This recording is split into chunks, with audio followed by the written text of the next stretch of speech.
Hello class, good morning.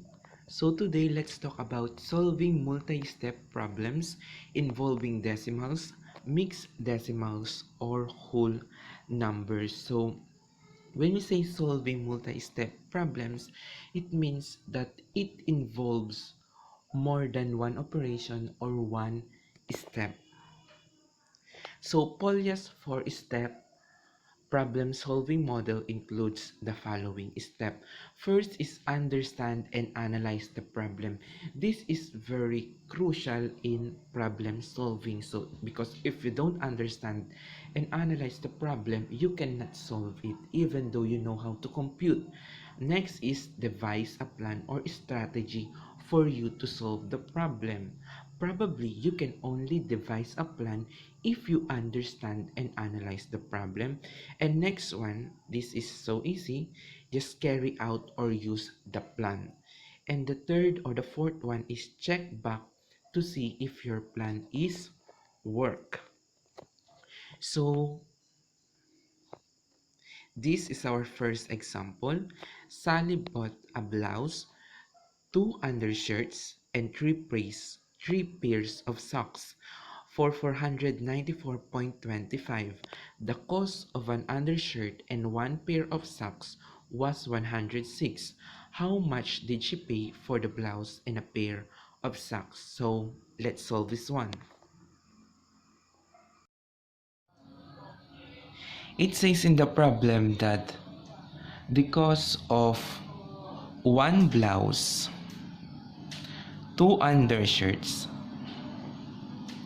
and three socks is equal to 494.25 pesos. And the cost of one pair of socks and one undershirt is equal to 106 pesos. So it means 1U and 1S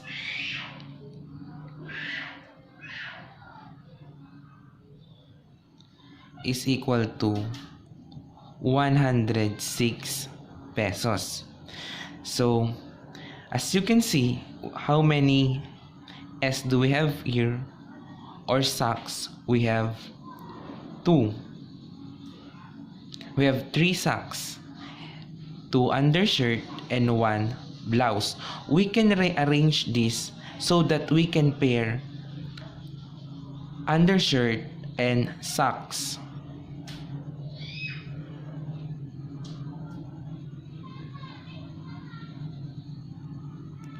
Bigger one for blouse.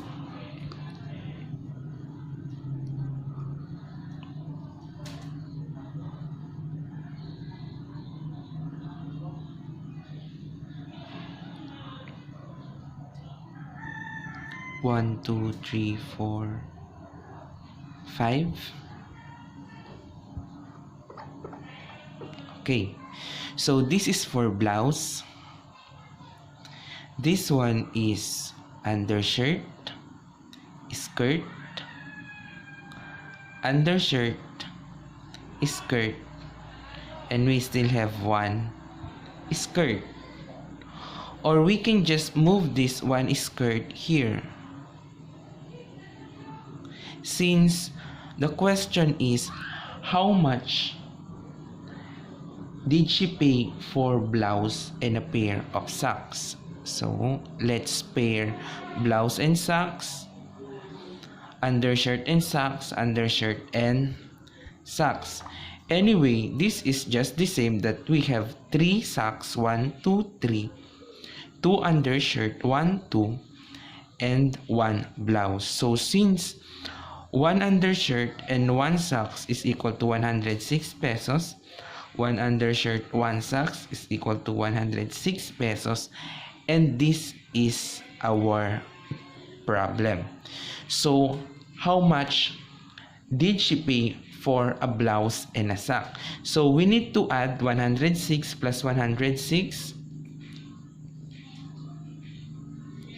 12, carry 1, 2. So it means she spent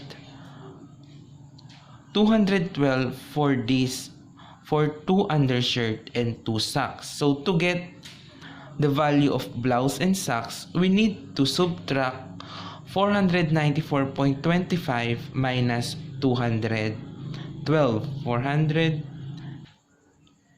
So we just need to subtract 212 from 494.25 to get the value of one blouse and one socks or pair of socks. So 494.25 minus 212. Since there's no decimal point for 212, just bring down 0.25. This is 5. Then 4 minus 2 is 2. 9 minus 1 is 8. And 4 minus 2 is equal to 2. So, the answer is 282.25.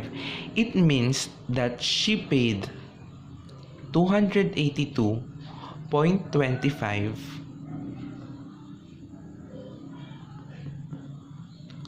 for a pair of socks and blouse. 282.25. The second example is Benito has a bamboo stick that is 70 centimeter long. He cuts into 3 pieces. The first is half the length of the second piece. It means that the second piece should be divided into 2. Which is the longest? If the longest piece is 28.4 centimeter, how long is each of the other 2 pieces? Since it says in the problem that the first is half the length of the second piece, which is the longest, so it means that the first is twice the length of the second piece. So, and it is stated there that 28.4 centimeter is the longest piece and the second piece. So this is the second piece and this is equal to 28.4 centimeter. So it means that if the second piece is equal to 28.4 centimeter, each part is equal to 14.2 centimeter, and it is equal to 28.4. So it means that the first one is equal to 14.2 as well, because it is stated in the problem that the first is half the length of the second piece. So this is the second piece, which is equal to 28.4, and this is the first piece, which is equal to 14.2, because it is stated, I will repeat again, that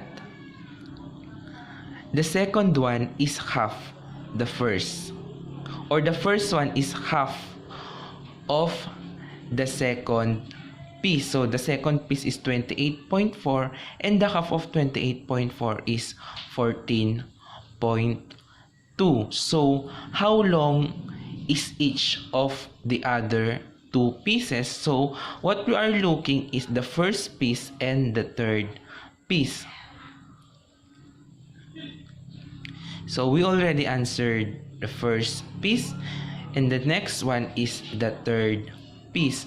To get the third piece, since the total length is 70 centimeter, just add the length of the first piece and the second piece, then subtract to the length of the hole or the bamboo stick.